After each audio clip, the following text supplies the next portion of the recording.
also, I have been doing quite a few accent videos that seem to have become quite popular, weirdly. I don't know really why, because I kind of just did them for my Twitter followers. But as they have, I have a platform, so I thought I would do a few more accents.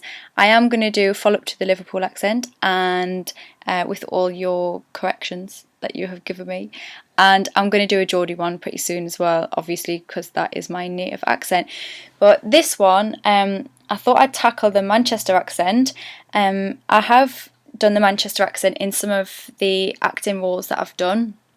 For those that follow what I do, I was in Waterloo Road, where I did do a Manchester accent, but it was pretty awful. I kind of rushed it, and being the perfectionist that I am, I kind of wanted it to be Rochdale because that's where it was set, and didn't really have time to work on a Rochdale accent, and it kind of became a little bit neither now nor summit. So yeah, since then I did a Manchester accent in a couple of short films and Doctors, I think, as well. I did Manchester and a few other bits, so I've kind of worked on it a little bit since then. So I thought I'd do yeah, a Manchester accent to just see what you think and to help other actors out there. So I also teach a girl at the moment an acting class, and we do a bit of accent work in that, and one of the accents that we do is Manchester. So I thought I'd use some of the poems and phrasing and things like that we use in the class. Okay, so I find that, and bear with me because like I've just been doing my own accent, so it's going to take a little while just to sort of adjust into a Manchester accent. When I'm working on accents, I like to find sort of words and phrases that help me to get into the accent. So I find that watching Shameless is what helps me out. So if I listen to Frank Gallagher's speech at the start of Shameless, that sort of gets me in the right frame of mind. So when he says party and know how to throw a party, it sort of just takes me back to the Manchester accent, and then I can start to work on some of the sounds. When I'm talking like this, it's a lot harder to do because obviously I don't know what I'm going to be saying, so I'm just going to keep working on it until I start get it quite right. If I'm working on a script, obviously I'll have more time to work on the exact phrasing for that script, so it will be a lot easier.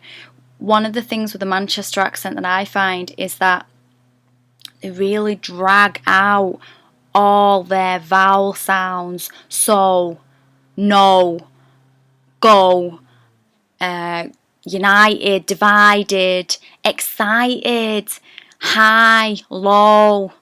It's all really dragged out, and I find once I do that just a little bit, it sort of helps me to get into that frame of mind with the accent. They also seem to roll their R's a bit. I don't know if that's like a thing, but they do sort of roll just a little bit on some words.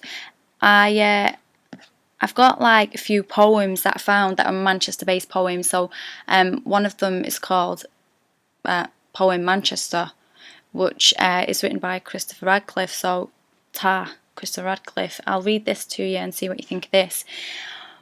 Manchester, Womanchester, Personchester, Alchester, Rockchester, Rollchester, Popchester, Soulchester, Boychester, Pinkchester, Girlchester, Drinkchester, Shopchester, Tradechester, Moneychester, Maidchester, Fashionchester, Trendchester, Passionchester, Friendchester, Madchester, Clubchester, Ladchester, Pubchester, Citychester, Pridechester, Unitedchester, Dividechester, Flychester, Homechester, Mychester, Manchester. So I like that poem, and there's also another one that I quite like as well. It's called Manchester, funnily enough, and it's by Cheryl Holston. I don't know how to pronounce that name, but okay. High rising, energising, spirit raising, flag waving, Lowry loving, boundary shoving, cotton milled, fountain filled, sculpture clad, football mad, rain washed, canal crossed, night clubbing, shoulder rubbing, culture shocked, bomb rocked, unbroken, outspoken, Manchester.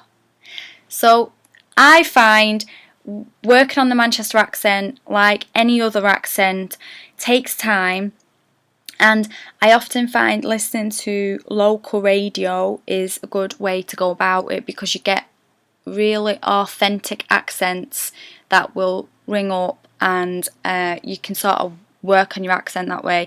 I know it's not perfect, but if I was doing a script, then I would make sure that every word was perfect. So it's a lot harder when you're just speaking, because you don't know how it's going to come out.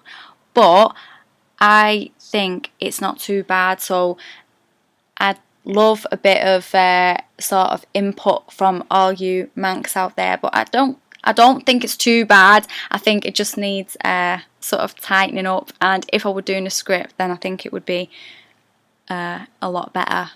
So let me know what you think, and watch out for my other accent tutorials. That sounded awful. I'm actually going to speak Geordie now. But yeah, if let me know what you think, and if that's horrendous or if it's alright. It's a little bit rushed, but there we go. And yeah, lots more accent stuff to come. Bye.